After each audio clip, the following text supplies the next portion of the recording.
Thank you for tuning in to another Drafters live stream. As always, joined with a great guest here. And today we've got Connor Allen from 4 for 4. And Connor, we were talking a little bit pre-show about this. The accumulative scoring, it's a lot different than a lot of the other best ball tournaments that we're playing out here. I don't know how much that's really going to change your strategy.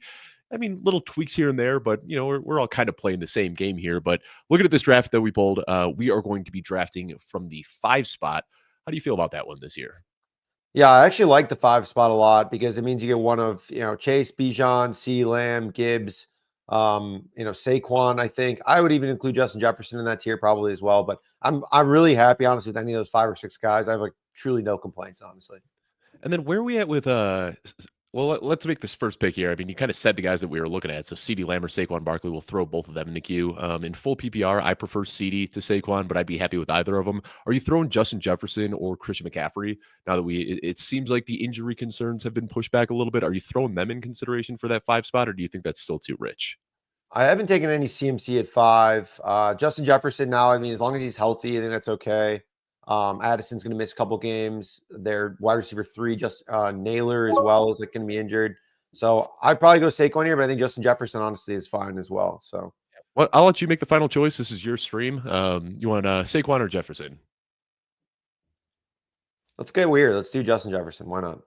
You know what? I kind of like it, especially in PPR. Yeah. I don't want to get scared off by like the old running back with a lot of touches because fading that guy seems to burn you more often than not. But Justin Jefferson, this is a guy that just 2 years ago or 3 years ago was the overall wide receiver 1. Jordan Addison suspended to start the year. TJ Hawkinson, wasn't the guy that he was coming back from that ACL tear. So I think like Jamar Chase, CeeDee Lamb, Justin Jefferson, I think those guys are a lot tighter than ADP probably indicates. Totally. Yeah. And I mean, for a while, Justin Jefferson was going before CeeDee Lamb. I love CeeDee Lamb this year. So I think Yeah. that's fine flip-flopping them. But yeah, Justin Jefferson produced with and basically everyone he's had at quarterback, and it's still in an awesome offense with some target competition, but it doesn't matter because he's just like a true target earner. So I mean, really, it's like the question. I think the only question here would be is if he's injured at all, and then if JJ McCarthy just flat out stinks, which I don't think to be the case, but that's all. I think some level of risk, factored in. I think Nick Mullins flat out stinks, and I think Joshua Dobbs kind of flat out stinks. I don't think Is those Sam guys are like Darnold good good? quarterbacks. Yeah, I mean Sam Darnold looked great last year. I got to give it to him, and I think like that's it. You don't need to be a great quarterback in this system if you can just kind of steer the ship of what Kevin O'Connell is doing out there. It's going to make everybody's job easier. And we've heard about so many of these highs and lows throughout camp for JJ McCarthy. I wonder how much of that is just the fact that he didn't have Justin Jefferson out there. Like if he had Justin Jefferson for all of training camp, I'm sure we'd be completely over our skis. Something else I like about Justin Jefferson too is just that I like JJ McCarthy as a value. Let me pull it up where he's being ranked here, but I've been drafting him, and I mean he is just so buried in ADP. Yeah, you see him down here Yeah. in the Drake May, Jared Goff, Justin Herbert range. So he's a guy you can get in like round 12 or 13 and feel pretty good about that stack. Still coming off the knee injury. We don't know if he's going to be rushing like we maybe would have expected pre-injury, but still just 22 years old. These guys bounce back quickly, and I think that he should have some rushing upside there as well. So here in round 2, I don't really have a strong preference. I think a lot of people try to force positions here. I kind of let the board fall to me. And looking, Devon Achane scares me off a little bit, but Jonathan Taylor pops out. Josh Jacobs as well. If we look over the wide receivers, Lad McConkey, Garrett Wilson, T. Higgins, Jackson Smith-Njigba, Marvin Harrison. Who piques your interest here with this 20th overall pick? I mean, also, I don't think Brock Bowers is gone yet either. Yeah, Brock Bowers is in there as well. So yeah, I would say him or I mean, McConkey's in play. I think Jonathan Taylor, Bucky Irving, Bowers went. Okay, of course. Trey McBride before Bowers. We'll talk about that in a second after we make this pick. But Jonathan Taylor, Bucky Irving, you're not going to see a lot of value buried too deep beyond that. Wide receivers, we got Lad McConkey. To me, I think it's Jonathan Taylor or Lad McConkey. Yeah, let's go Jonathan Taylor. Yeah. And this is one where I think especially now with Daniel Jones getting named the starter, Jonathan Taylor probably deserves to be going at that 1-2 turn. But I think we're so entrenched in ADP at this point in the offseason that we're not going to see any huge swings. But the only reason Jonathan Taylor's been getting pushed down is because everybody's seen the splits with and without Anthony Richardson. I have much more faith in a Daniel Jones offense. Words that I never thought would come out of my mouth. But Right. yeah, I think that's where we are right now, right? Yeah, pretty much. I mean, also too, like I think the biggest swing we saw was Chase Brown going from like early 3 to like Yeah. mid 2. even I guess early 2 in this instance. But yeah, I mean, I don't really see any other swings happening here.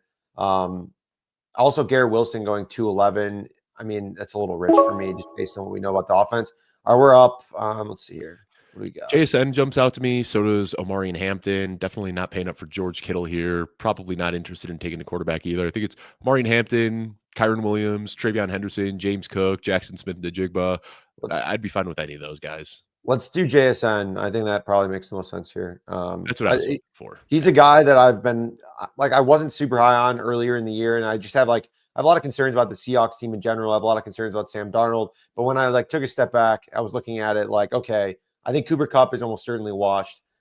They have no other really pass catchers. I think maybe Torrey Horton's like a fine late round target. And like Sam Darnold's not a good NFL quarterback, but he's capable enough to get JSN the ball. And so when you look at it like that, like I kind of think that JSN's probably going to dominate target share, probably see a lot of work. So he's like a tough, and I think he's a good player. Like I just have no, like when I looked at it more like, macro perspective, it kind of just made me like, okay, I should probably have more JSN, to be honest.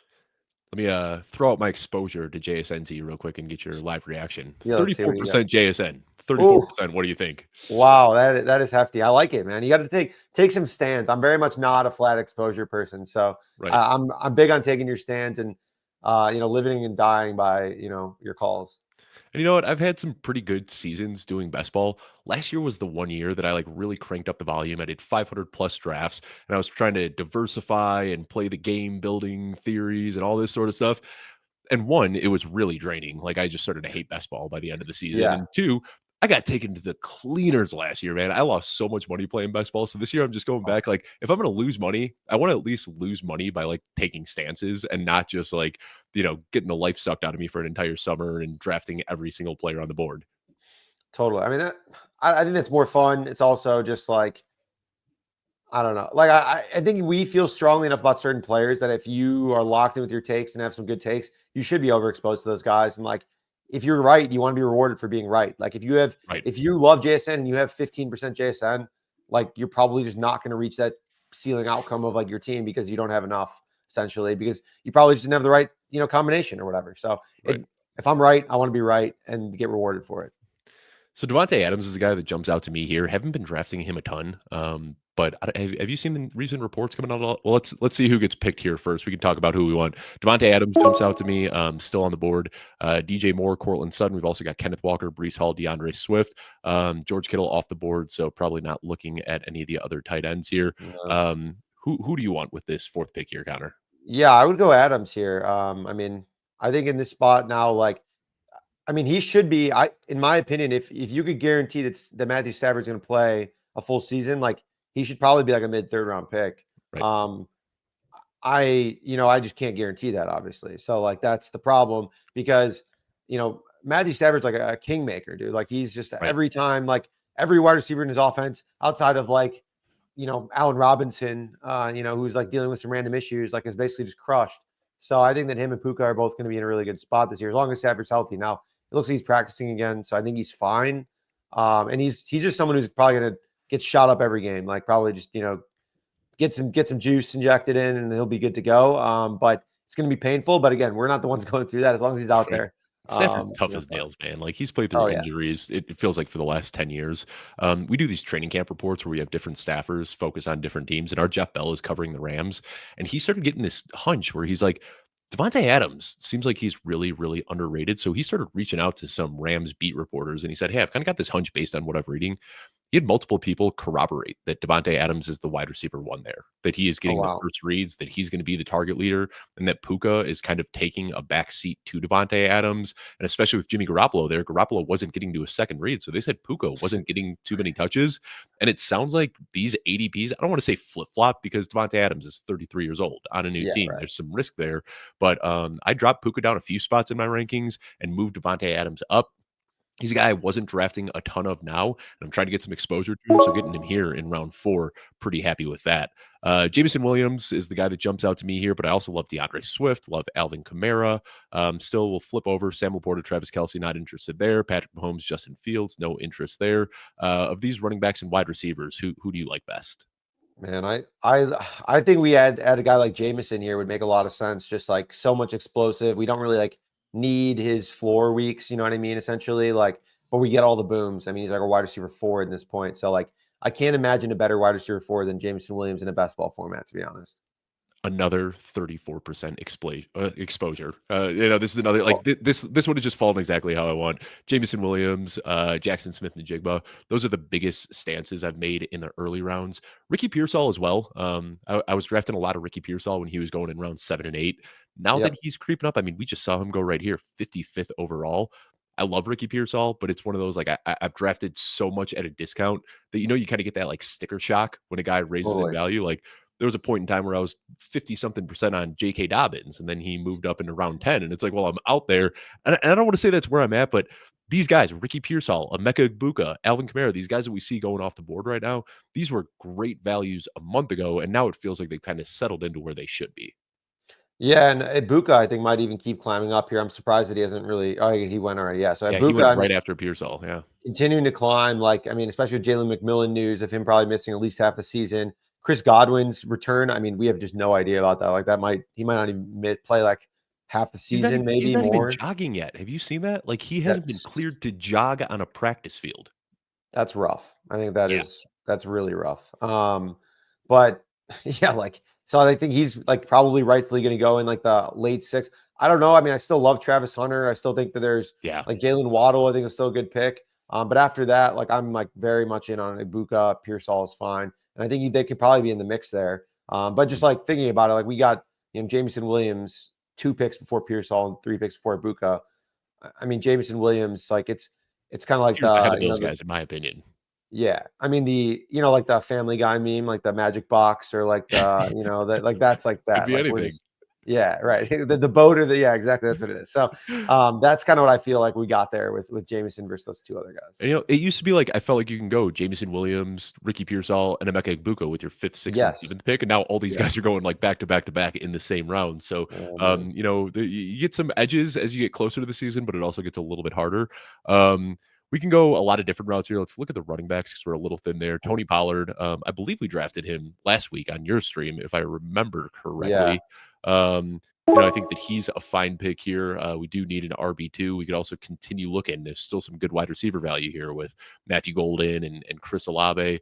We can look at Sam Laporta, Travis Kelce, Patrick Mahomes, Justin Fields, Bo Nix. Who jumps out to you here? I would go Pollard, especially based on our builds as well. I mean, I That's a think nice that's RB2 to have after 4 wide yeah. receivers. Totally. I mean, that's awesome. Like I think, gonna be like they're locked in RB1 for at least a while, like until Spears is healthy. And then if Pollard's playing well, I just don't envision them pulling him off the field. They said that they were going to last year. They didn't at all. And then they said, they're going to this year a little bit. It seemed like now Spears is injured. So like I wasn't really buying it before that. And now you still aren't paying that much of a premium here. I mean, it's like mid 6th round RB2. Like I think he's a great guy, great pick right now. It's going to get a lot of touches. And an offense that might be better this year. So I think I'm interested there. And I also think, too, that with the accumulative scoring here, Tony Pollard, we know to start the year, he is very much so going to be the workhorse. So we love to sprinkle in those injury away guys late in drafts, when we're looking at the Zach Charbonnets and the Taj Brookses and all that. And the nice thing is now we automatically have kind of an early season buffer built in with Tony Pollard, who should be the clear workhorse for at least the first month of the season. So we can look at some other guys here, David Montgomery, Jalen Warren, Tyrone Tracy, J.K. Dobbins, flipping back over to wide receivers, Jordan Addison. If we can get him to wide receiver 5, I'd feel pretty good about that one. Yeah, I think that makes sense. We have Jefferson too, so we can just go like a Viking stack. I like it. Again, wide receiver 5. We don't need him right away. Like, I think that's kind of a perfect fit, to be honest. Yeah, this is a fun one right here. And then you figure, Justin Jefferson should get off to the hot start, and then you've got Jordan Addison coming in a little bit later. So let me ask you, in a position like this, let's go ahead and look at ADP real quickly. JJ McCarthy, his ADP is 121. So we've got a pick here at 125. We've also got another one at 116.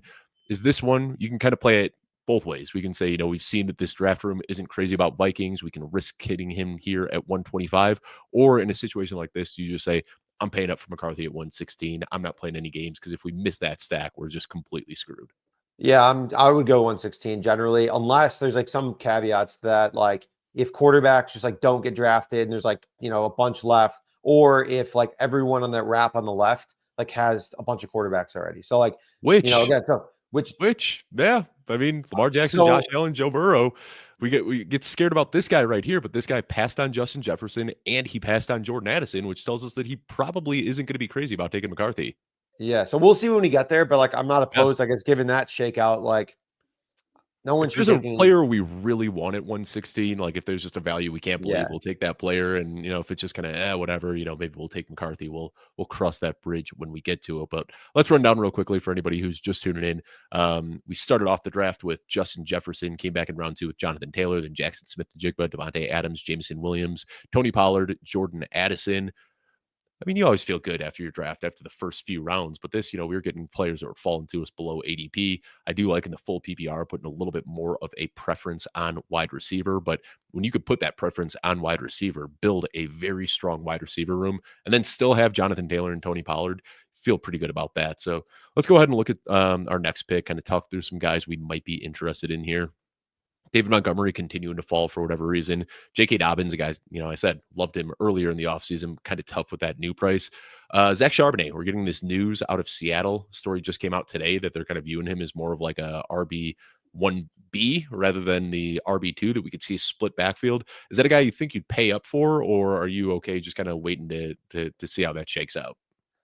Yeah, I mean, I don't know if I really buy it. I mean, like I've been drafting Charbonnet a bunch, and I think I'm kind of like, cautious optimistic. I cannot believe that guy drafted Tyler Warren after getting Kelsey. That sucks. But I do like Charbonnet. So I mean, I think that's a viable pick if we want another running back here. I mean, that probably makes the most sense, I think, given this build, right? I mean, unless you I wanted to think go Andrews Hawkinson. Andrews were I mean, if we wanna go Hawkinson, we can get real weird with it. I'd say I'm fine with Andrews, Hawkinson, or Charbonnet. You can make the Yeah, final let's go choice. Sharps. Let's go Sharps. Let's do it. He's just I so mean, he's he's so awesome. Like, I'm genuinely not convinced that Kenneth Walker is fine. Number one, number two, guy just can't really stay healthy. Like three, like there's an out of like maybe it is a 1B, 1A, 1B situation. So like, yeah, I mean, we're getting a pick like 92 is what we got him at. So like, I think that's probably a fine spot. I'm not necessarily buying the 1A, 1B stuff, but like, I mean, yeah, if Walker same, hasn't been playing, right? I don't know. I mean, you think he's just going to be fine for week one? Maybe. I guess we don't really know, but I don't know. The upside and the contingent upside is massive. I mean, Zach Charbonnet is like a league winner, waiting in the wings here in the 10th round or 8th If you round. if Sorry. you look at what he did over his 5 starts last year, he would have been the RB5. And of course, we're Yeah. looking at a small sample here, just 5 games and heavily weighed by one huge blow up game, but give you double digits in every single game that he started. Had that big, what was it, 38-point outing or whatever. And something else too that a lot of fantasy guys don't talk about is that he was kind of playing in the wrong scheme over the last couple of years. He does best in a wide zone scheme, which is what Chip Kelly ran at UCLA, and now with Clint Kubiak coming into Seattle, now he's back in a system that we saw him playing his best football in, and just that little taste we saw in the preseason. There's some holes in Seattle's offensive line. I really like Ray Zabel, the rookie that they went out and got. But Yep. even with some of the deficiencies in the offensive line, Clint Kubiak always has these extra tight ends. They've got Robbie Oots, the guy that's playing fullback for him this year. So they're going to bring in extra protection too. I'm not concerned about it. I think this is one of those offenses people have just assumed is going to suck. And if they're just like decent, every single Seahawk ends up being a great value in drafts. So let's go Totally. ahead and look, and we can kind of plan for this next one. We did miss out on Andrews and Hawkinson. So luckily, this guy already has Burrow. We don't think he'll snipe us on JJ McCarthy, but that does make JJ McCarthy at 116 a little bit more viable. Any of these tight ends pique your interest, or we can look over at the wide receivers here. We're pretty good on wide receivers. Yeah. Travis No. Etienne, Jaden Blue, not crazy about any of these guys. What are your thoughts? I I do mean, like some of these tight ends here. yeah, let's go. I think Ingram could make sense here, or Njoku's fine. Either of those guys are good. I mean, even Colston Loveland. I really like any of those guys. You can pick your favorite. Let's go with Evan Ingram just Okay. because he looked fast. Like, I don't know, maybe I'm reading too much into it. I talked about this yesterday on the podcast with Dan Henry. We just saw him in this like clunky slot role in Jacksonville where he was just catching every target like 6 yards off the line of scrimmage and falling over. His first touch in Denver, what was it, 42 yards or 52 yards or something like that. And like we saw some juice that I haven't seen from Evan Ingram since his New York days. On one hand, I don't want to overreact too much to a preseason game. On the other hand, right when I saw that play, I opened up my rankings and moved him up like 3 spots. And really, that's just Oh, more of a testament to like how tight that kind of back end tight end 1 tier is anyway. But even, totally. big fan of Colson Loveland. I think David Njoku with Joe Flacco presumed to be the starter is a much better pick than he was a week ago. But I think at this point now with TJ Hawkinson going here, this does make me more inclined to want to pay up for JJ McCarthy because we don't want to risk him. I mean, with an ADP of 121, that's exactly where this guy's picking that just took TJ Hawkinson. I think that we just take JJ McCarthy with this 116 pick now, right? Yeah, I mean, if he's there, like he's the top quarterback on ADP, just because we had like 7 quarterbacks go in the last like round and a half. So yeah, hopefully he's there. And that was Um, I mean, 3 quarterbacks in round 3, you don't typically see that. They are no. paying up for quarterbacks in this draft, which is a little bit odd. Yeah, we might honestly be best off double tapping quarterback 116, 125 even, and just getting like a secondary stack going. If that makes sense. We obviously have, Darnold, I think, is a Jameson. late stack. Stafford, if we believe in that. Goff with Jameson Williams, if we want. So like there are a couple of options here, I think, to get like a secondary stack and maybe even a third stack. And we talked about this. I mean, I'm just remembering now the stream that we did where we got sniped on every single quarterback that we wanted, one pick before us. Hopefully, we can avoid that today. But Yeah. yeah, I am kind of at the point where, like, if we don't get McCarthy here, I'd be okay just taking Jared Goff as that next pick as well and getting the Jameson Williams stack. This is also 6-point passing touchdowns, so that is going to favor a guy like Jared Goff. I'm pretty sure. I should know that off the top of my head. I draft on too many platforms. I don't Yeah. honestly know off the top of my head. That's funny. Let's see. What is it? Yeah. Uh, Um, Passing touchdown, 4-point passing touchdowns. All right, 4. Okay. glad we checked. All right, and I think that might have just broke the draft. So let me refresh the screen and see because that is not Perfect. even showing a number where that person was picking. So all right, here No. we go. Tank Bigsby off Okay. the board, Keenan Allen off the board, back over to us. 2 picks away, and JJ McCarthy and Jared Goff are still sitting up there. Justin Herbert's one of those guys. I don't even need a stack. I'll just take Justin Herbert and tack on a Keandre Lambert Smith or whatever in the final round, and I think that's also exactly what we did on your stream last week, if I remember. Yep. Yeah, sneaky like late stack. I think Keenan and then Herbert, and then you can get like KLS later. I mean, these guys are all going to play, and like they're going to be on a high scoring offense. And yeah, you're missing out on McConkey, but I think that it's like still a solid like kind of late stack option. Absolutely, yeah, and, is it, like, already cracking his way into 3 wide receiver sets? Sounds like Keandre Lambert Smith is playing ahead of Trey Harris, so Yep. Trey Harris, big fan of the talent, but looking more like a dynasty stash at this point than somebody who's gonna be on the redraft radar. So here it goes, worked out Nice. perfectly. Very happy to get JJ McCarthy here to put a bow on the Jefferson and Addison picks that we made, and I'll throw Jared Goff in the queue as well. Yeah, he can make it ADP, back to us. we'd be getting him right at ADP at 125, but would feel good about that. I'm trying to think who else would work with this build here. And the thing with quarterback, I mean, it's so deep. I kind of like not paying up, but like kind of taking 2 of these mid tier guys, a JJ McCarthy, a Jared Goff, and Justin Herbert, and then if you can throw on a Daniel Jones or a Cam Ward or a Jackson Dart at the very end of the draft. Remember, drafters is 20 rounds, so I think the Yep. 3 quarterbacks, 3 tight ends, much more alive than it would be in a draft where you just have 18. Yeah, the 3-6-8-3, I think, is like the standard build. I've deviated a little bit a couple times, especially if like, I mean, there's times where there's just no quarterbacks left, and I have 2, and it's like, Jalen Milrow or like, Yeah. like that. I don't even know if the guy's going to play at all. So I'm But usually if he not taking guys does, with him. If he does play, yeah, he's going to unique. smash. Yeah. Oh man.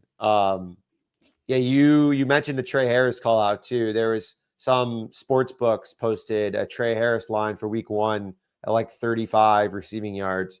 I don't even know if he's going to play very much more than like 5 snaps. So That's an easy that, under. yeah, it's a pretty easy under. So that's still, I think, around in some places. It's maybe some of the pickup shops. So definitely shop around and look for that. Okay, golf here I think would make sense. Otherwise, what are the running backs and wide receivers looking like too? Yeah, good call. We haven't even thought about that. Quinshon Judkins, very much so in play here. I mean, getting him. I do like Goff quite a bit here, but Yeah, I it's like think a golf would good make the value most on sense. Judkins. Yeah, for sure. Wide receivers available: Chris Godwin, Luther Burden. Nobody that really piques my interest too much. Demario I Douglas, another guy that was like round 18, such an easy pick, and now I just can't justify where he's going with his new cost. But yeah, I think Jared Goff makes a ton of sense here. Then I Yeah, was kind let's of do looking that. ahead while you were talking too, because we do have JSN, we do have Zach Charbonnet, Sam Darnold ADP of 171. I think we might look with this 164th pick at sprinkling in Sam Darnold. And then if we have a room of JJ McCarthy, Jared Goff, Sam Darnold, I mean, that's just like The as exciting close. whites. Yeah, exactly. I mean, that's how you do late round quarterback, though. And I say this all the time. We don't know who the late round quarterback is going to be. Last year was Sam Darnold and Baker Mayfield, and we don't know who it's going to be this year. Maybe it's Jared Goff. Maybe it's Caleb Williams. But I think just exposing yourself to 3 of those guys just gives you a better chance of hitting on this year's guy. Totally. Yeah. I mean, yeah, three quarterbacks that you feel good about, like could have some hypothetical upside or just upside in general, like McCarthy, Goff, and then like you said, a Darnold, maybe a Stafford, if you think that he's going to last the whole season. I mean, I think all those are fine. So like and I mean, both Darnold and Stafford have good late stacking options with, Darnold, you'd add Torrey Horton. And Yeah. then, Stafford, you could add like a Tutu or a Jordan Whittington or, something like that. And if you need like another tight end help, I think Tyler Higbee's probably still going to be the guy this year for a little bit longer. So there's a Yeah, lot of different. Ferguson's been injured. It sounds like he's, like, struggling to even stay on the field. Another guy that, Yeah. like, I had some expectations for, but looking like nothing more than a dynasty stash at this point. I think next year, we need to set reminders in our phones just to draft Terrence Ferguson as much as possible. Tyler Higbee's in the last round of his contract. Terrence Ferguson, they like traded up for in like the second round, went super early. He's like one of Dude, the Cooper highest Kupp's drafted old number. players. What's up? He's wearing Cooper Kupp's old jersey number. It's kind of dope. Yeah. Yeah, like I mean, he's one of the highest drafted players in Sean McVay's like career, like of the Rams like tenure, amongst skill players. So like he's got some juice, and I wouldn't even be surprised like a late season breakout, but early next year would be awesome too. Yeah. So looking ahead, we've got the one tight end in Evan Ingram. I think like if we were to take another tight end here, I might be okay with just a two tight end build if we're able to get a Dallas Goedert or Jake Ferguson. But I think if you miss out on those guys, Dallas Goedert, it's been weird how much he's been falling in camp. I don't know if AJ Brown hasn't practiced in like the last month, and Yeah, Dallas Goedert has been like the star of Philadelphia camp. If you read any training camp reports, they're saying that he looks better than ever. and Goes he off just the board goes. right there, but poised for a career year is what they're saying. Kyle Pitts still getting drafted, and shout out to our boy Dalton if he's watching this one. Dude, it sounds bad for Kyle Pitts. Again, I read a lot of training camp reports, and you see like Ray McLeod's doing this, Casey Washington is doing this. Oh yeah, and Kyle Pitts, he had a target. Like it is not Yeah, sounding good for Pitts at all. he might just suck. Like that's just the reality. Yeah, Like he's might not be good, and yeah. that's just the unfortunate reality of the NFL. I mean, Quinshon Judkins here could be interesting. I Like really like Judkins here. I have no idea. I mean, what is your expectation for him? I truly have no idea. Like, I don't know. I'm not the NFL commissioner. I'm not a legal expert. I don't know, but like if he plays, he's gonna get 20 touches per game. This guy was drafted early in the second round, like yeah, playing some hardball right now. And again, I think that we can buy ourselves a little bit of time with that Tony Pollard pick. That even if Quinshon Judkins, it takes him like a month to get up to speed. I'm not worried about it. This just feels like a great guy to tack on as our RB4. yeah, let's pick him. That makes sense. And he was a guy that, before all of this news broke, when he was going in like round 5 and 6, I was aggressively targeting him. So pulled off pretty heavily, due to what's transpired recently. But with all that kind of getting pushed off to the side, I don't know what's going on. And I got to say, like, I don't blame Judkins for wanting a fully guaranteed deal because they just brought in Isaiah Bond off the street and gave him a fully guaranteed deal. So like they have no precedent for like what matters to them in that Cleveland organization. I can't even try to understand what they're doing over there. Dude, the Cleveland just has no idea what's going on ever. Like, I mean, they just are what a It's disaster of an unbelievable. organization. I mean, you give the fully guaranteed contract to Sean Watson, and then you go into this situation here, and it's like just what a mess. Then you sign Isaiah Bond. Like it's kind of like the Chiefs, but the Chiefs like handle it well. So like the Chiefs always are taking on players that have questionable pasts. Right. But they like kind of I don't know, But they fix like them's the have right the word. They clean infrastructure them to make up. it work. Yeah, Yeah. they clean them up a little bit. Cleveland's just like doing that, but they have none of the infrastructure, and it's a disaster. Yeah, like you almost forget that like Deontay Johnson, when Deontay Johnson's like fifth on the list of guys with character concerns on your team, that just says a lot about the Such a team that you're problem. building out there. So let's look at wide receivers. We went early here. We can take a look. Brandon Ayuk, Hollywood Brown, Wandale Robinson. None really jump out to me that much. Tajay Spears, Austin Eckler, Nick Chubb. Looking over at the tight ends. Hunter Henry maybe piques my interest, but we're running Yeah, low on the clock here. Who jumps out to you? I would say Henry, or I would go running back with Eckler, which is crazy, but Dude, I like it. I do. I'm gonna go I with think that's Eckler here. another good balance pick with Judkins. Like it's, Yeah, obviously we have the Brian Robinson situation. He sat out of the preseason game, which is I think some pretty reasonable signal that something's going to happen, or just is not going to be involved in their plans very much. Ja'Cory Krosky Merritt played behind Chris Rodriguez. I don't really if it in like any of the JCM Brian Robinson stuff really even impacts Eckler all that much. Like he's just going to be the pass catching guy, coming on third down, long down distance, sprinkled in on early downs, which is fine. I mean, he's going to score. right. He'll be out there. He's going to score fantasy points. He's very much a floor pick. But like if he scores any touchdowns or like catches 5, 6 balls in a game, which is very much possible and happened in the playoffs a couple times, Yeah. like he's going to be a great contributor to this roster. And that's it. I mean, in the NFC Championship game last year, he played 60% of the snaps. Like Right. they trust him, and there's something to be said for that. And yeah, I don't think, it's obviously not Austin Eckler of 2021. That's not who we're drafting here. That's why he's fallen into round 13. But you look last year, he had a game with 8 targets, averaged 4 targets per game throughout the playoffs, dealt with that injury that kind of pushed things back. But I tweeted it out yesterday. I think that everybody, and I don't want to get like too much on my soapbox here, but I think that Yeah. this has just been a very quiet training camp. We haven't had any huge injuries to superstars. There haven't been any big trades or anything like that. So we get these little, like Isaiah Likely gets injured and he might be back for week 1. And like that's some of the biggest news that we've gotten so far. So I think that like just a Brian Robinson trade rumor, I think everybody was just waiting to react to something. So as soon as that Brian Robinson news breaks, everybody just immediately like wheels up for Ja'Cory Cross-Merritt. We see this guy going round 6 in an FFPC high stakes tournament, like hours after that news breaks. And I think it's just an indictment on Brian Robinson. Like they don't like him from what is coming out of the Washington beat. They like don't like the way that he shies away from contact, that he's runs a little bit too patiently. So I think they're just kind of happy with this whole core that they have. I don't Yeah. think this means Ja'Cory Cross-Merritt's getting 250 touches this year. No, and I mean, he's kind of like a jag. He's like, again, even if he had played like his final year, what would he have been? Like a 4th round pick, 5th round pick? Like it's not Right. like he's like some baller, he's fine. Like he's So okay.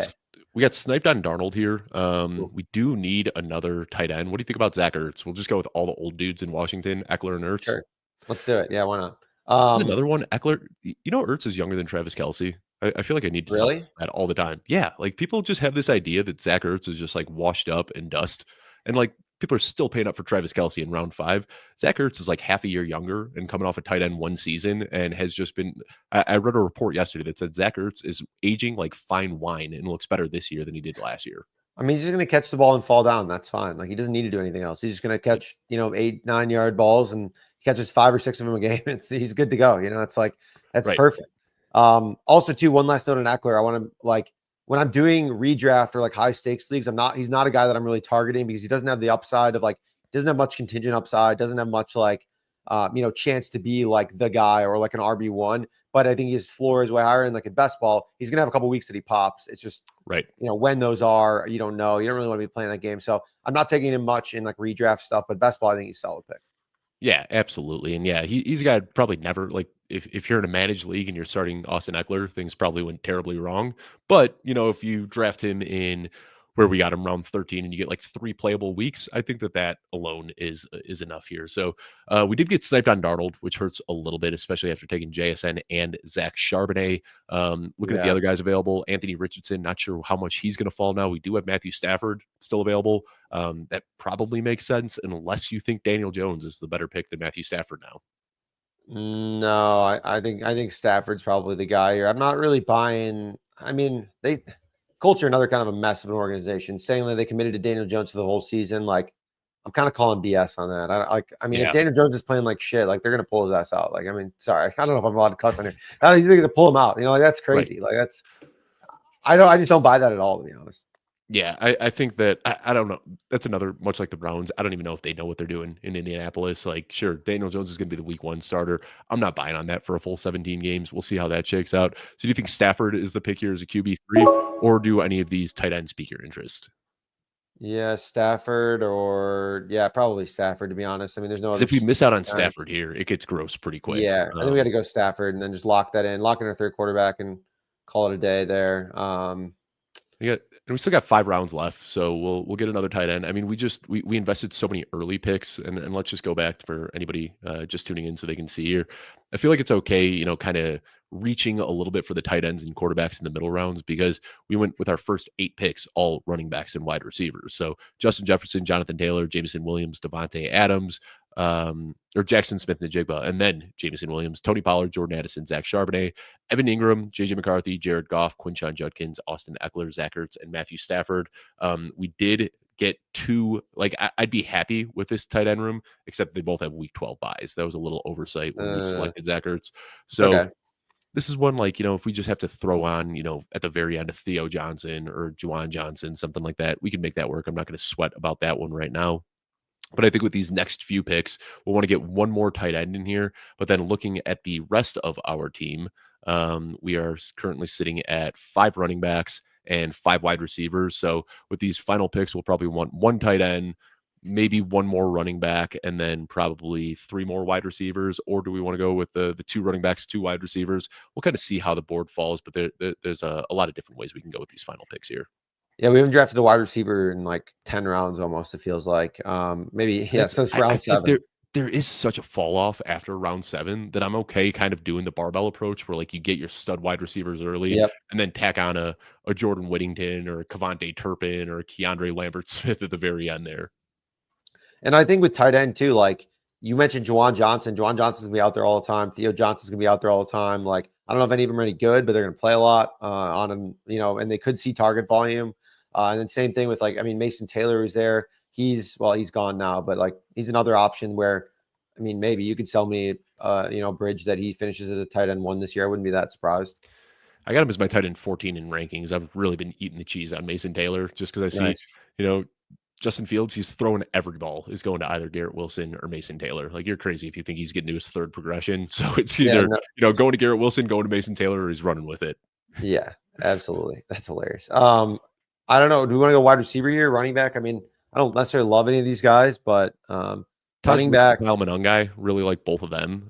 yeah, one of those would make sense, I I think. don't mind Xavier Legette either, but I think that these are the guys like worth paying up for, or you have to like really talk yourself into some of those later guys. I like both Taj Brooks and Kyle Monangai, 2 of my favorite picks. We've also got Ollie Gordon if you're buying into the Miami stuff. I am a Ollie Gordon guy as well, but I think we could maybe even get him after, to be honest, if we want. Pick one of these 3, Brooks, Monangai, or Gordon. Who do you like there? Let's go Monangai. I just can't shake the feeling that I worry a little bit about DeAndre Swift. And like, I think right now there's no other way to look at it than like DeAndre Swift is like the clear starter. But I mean, the last time we saw them together, like late career, Jamal Williams had 250 carries and Right. DeAndre Swift had 120 carries or whatever, 150 carries, and then got shipped out a year after. Like there was a lot of weird stuff on Hard Knocks, basically Ben Johnson calling him out for like a lot of different things. The running backs coaches were not nice to him. Like it was a It very was weird Deuce vibe. Staley. I remember Deuce Staley like yelling at him for not Yeah, finishing runs. Yeah. it was so strange. Most players are not talked to like that. And so I just have there's a weird feeling that like his role is a little more fragile than lets on. And so again, I don't really have too much to support that other than that. But it's led to me drafting a lot of Monangai and some Roshan Johnson, which I don't think Roshan's doing all that well at this point, considering his injury. Like he's maybe a cut candidate, to be honest. So they really don't want him. Yeah. And so I think Monangai, and then I wouldn't be surprised. I thought they were going to add someone, but again, Chubb got traded for, Dobbins got added, or they all got scooped up. So We're there wasn't hearing much Brian we could do there. Robinson rumors. I really hope, as a Bears fan, I don't want to see Brian Robinson on this team. I think that Look at on that. paper he Olamide makes Zaccheaus sense, going in but round 17. Wow. that's wild. I've been taking a decent amount of him, like round 20, but he was my Round 20, yeah. he was my scroll down pick, Yep. of like, no one's drafting this guy, maybe, but he's gonna play. Let's look here. I feel like Leggett and Quinton Johnson are basically just like 2 of the same guys, and even Yosavash. I mean, Yeah, I'm fine with any of these guys. Isaac Tisla, we could scroll down a little bit further. I do feel like we need a wide receiver here. Any of these guys pique let's your go interest? Leggett. Let's go Leggett. I think that makes sense. My I kind of mean, theory on Leggett is that he can be this year's Quentin Johnston, a guy who now is going to benefit from not having to be the guy on offense. That number 1 quarterback lines up on Tedero McMillan. And I think it's just going to Leggett. He's a size speed guy. Like he's very, very fast. He's not somebody who can beat press coverage. He's not somebody who can make contested catches. So if the defensive gravity is getting pulled towards McMillan, especially in best ball formats, like all I'm hoping for with Leggett is that he can just rip off like 4 or 5 big touchdowns this year. And I think that's very, very likely. totally. I mean, I think that we as a community maybe looked at him as like, oh, he's a first round pick. He could be like their next, like, whatever, alpha or whatever. And I don't think that was really right. Like, I think best case, he's more of like a Debo Samuel, Right. like kind of role. In Like, college. yeah, right. So I think that's kind of like would be best case scenario for him. And that's, I think, still very possible in an offense that now has their alpha and Tet, has some good supporting options with Thielen, with Coker, with maybe even Hunter Renfro. So yeah, I think that he's an interesting pick as well, kind of later. Like at best ball, almost best ball only for me. Really, I'm not really taking him in much in redraft because I just don't. I think the week to week volatility and the upside there is kind of a tough case to make, in my opinion. So let's look through this. We've got our 6 running backs: Jonathan Taylor, Tony Pollard, Zach Charbonnet, Quinshon Judkins, Austin Eckler, Monangai. Do you feel pretty good about that, or do you think we want to add a 7th? Because receivers, I mean, we're thin, but we're very heavy up top. Justin Jefferson, Jackson Smith, the Jigba, Devontae Adams, Jameson Williams, Jordan Addison, Leggett. We still need another tight end as well. I'm okay going Yeah. with a tight end, a running back, and a wide receiver, or a tight end and two wide receivers. I think either works, especially with Taj Brooks and Blake Corum going off. Those are the guys that I really like there. I think Ollie Gordon is still on the board. Yeah, so Ollie Gordon, wouldn't He'd hate be like the that pick. last draftable running back for me, probably. Very much so, yeah. Like Kendre Miller is another guy that I'll take in like round 20. Sounds like he's kind of secured that RB2 role. Let's look at the tight ends though. Gesicki still, a guy. We're drafting as a tight end 3. You don't talk about contingent upside that much when talking about tight ends, but this guy's basically T. Higgins when T. Higgins isn't out there. Yep. Gesicki's a guy that was drafted a lot before the Fant signing, but he's fallen so much now, getting him in round 18. I'm okay with that one. Harold Fannin, also an interesting player. Looking at some of the wide receivers here. I'll throw Gesicki in the queue. Looking at some of the wide receivers as well. Ray got injured today. Hate to see that. Malik Washington. Did he Quentin really? Johnson. How bad is the injury? Nothing. They just said that he was being looked at by a trainer and then limped off the field. So I don't know exactly what's going on there. Okay. Let's look at the queue though. Do we want to go Ollie Gordon here, you think, or do we want to take Gesicki? Let's Or do any of these Gesicki. I receivers? think Gesicki makes more sense. Well, I think we can almost ride with this running back room as That's is, kind of how I maybe, and feel. then go 2 wide receivers. I think it's. I mean, again, it's thin. But we probably need one of those guys to break out anyways. It needs to be a Judkins or a Kyle Manung guy, like kind of hit our ceiling hit the ceiling here as a team. But yeah, like I think wide receivers like that would make sense. Like Whittington, Tesla's gone. Probably don't want like Jalen Naylor. I think we're pretty good with Jefferson and Addison already. I don't think we need to tack on Yeah, wide receiver 3 here. So Jordan Whittington for sure. Again, like you don't talk about contingent upside of other positions. It's always the running backs with contingent upside. But we saw last year when Puka Nacua didn't play, like there was a game where they just tested Jordan Whittington out and he was running every route Puka Nacua runs. And this was a high school running back. Funny enough, he has the all-time record for most rushing yards in a Texas football championship high school game. I mean, like really deep pull there, but like Texas, they got some good football players that came out of there, and Jordan Whittington sitting atop that list. So definitely plays that style of football that we know Sean McVay likes. So probably can get him in round 20. But who are some other of these like deep, round 19, round 20 wide receivers that pique your interest? yeah. I've been sprinkling in guys. I know a guy that I have been drafting a lot of Ray McLeod, so that's disappointing that he got banged up. Isaiah Bond, yeah, is interesting there. When I have Justin Fields, I've drafted Josh Reynolds. Not proud to admit it, but I have done Yeah. it. Kavontae Turpin, I think, is an interesting one too. You drafted He's a him guy. last week on your stream, I believe. Yeah, I've been drafting a lot of Turpin. Yeah, I mean, he might play some running back for them. Like he might be just kind of like a gadget guy, plus like see some random slot snaps if you have Pickens and CD on the outside, maybe 4 wide receiver set stuff. Like I think he could play a decent amount. And he's got a little bit of juice. They're gonna get him in some pretty awesome one-on-one situations, I think, with like, I mean, if you have CD and Pickens, like it's gonna be tough to cover all those guys. I mean, Quentin Johnson really tumbled, seeing him still available. I've got all these guys: Quentin Johnson, Jordan Whittington, Isaiah Bond, Kavontae Turpin. I'll let you make the choice here. I'm happy with any of those guys. Man, I mean, Quinn Johnson just I think we should draft him. I mean, like he has a real role on this offense. Like I think he stinks, but the Chargers disagree. Yeah, that's it. Like So like it sounds like it's Keenan Allen, Lad McConkey, and Quentin Johnson are the top 3, like unquestionably. Like Keandre Lambert Smith's coming in occasionally, getting some rotational snaps, but they still seem to have a lot of faith in Quentin Johnson. yeah, like I mean the other guys, like again, Whittington is like a straight 0 unless Puka gets injured, but his upside's massive. So like, Right. Quinn Johnson is going to play and going to contribute from whenever he's healthy, basically. Isaiah Bond, I mean, we have no idea about him either. So I don't know what to very make of interesting. him. Like I thought he was going to be, like a round 2 pick. I think a lot of people did. And now we're hearing like Deontay Johnson is losing touches to a guy named Jamari Thrash. Like that's how bad it is for Deontay Johnson. Sounds like he's probably not going to be on the team. So you look at it like behind Jerry Judy, who do they have? Like, is it that like David Njoku, of course, and Harold Fannin has been playing out of the slot too, but like it's not that far fetched to think that at some point this year, Isaiah Bond can be Joe Flacco's wide receiver too. And like there's value in that, especially for a talented guy like Bond. Yeah, no, I agree. And I mean, yeah, he is talented. I mean, like, yeah, we thought he was going to be an early pick and then went undrafted because of all the issues. Like, it makes sense. A guy I do like actually though, I like Cedric Tillman. I know that there was some weird preseason usage with him last time where he was like playing with like behind Jamari Thrash. I mean, they kind of came out, Coach Speak Index, kind of compiled it and Yeah. was like, oh, we just wanted to get him some like time because he missed some time at some point. Like, I think that preseason usage is like super important a lot of times, but oftentimes like there's things that we read too much into that like aren't necessarily signal that we just don't know because like that's all we can see is the snaps and who's out there when and who's not. Whereas teams like to do some certain things differently for preseason, I think. So I Right. would say it's largely signal, but like something like that. Like I think Tillman popped for like a 6-game He stretch was when he's wide receiver healthy. 1 for like a month and a half. Yeah. Yeah.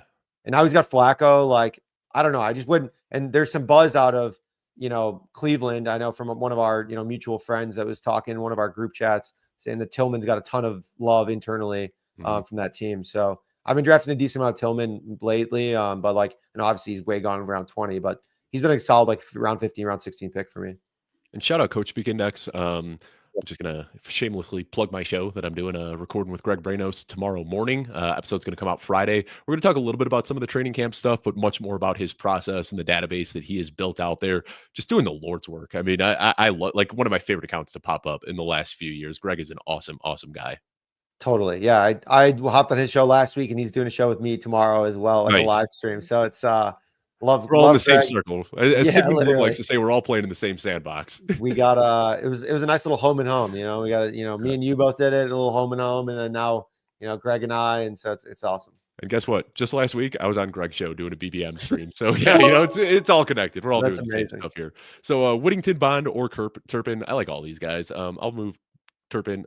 Bond's probably the last guy. For me, it's Whittington or Turpin here. I like both of them a lot. Might lean Turpin, honestly. Let's go Turpin. Yeah, I mean, Yeah. I think the stack probably says to go Whittington, but you know what? We should do whatever we want. So Yeah. Turpin, I think is the move.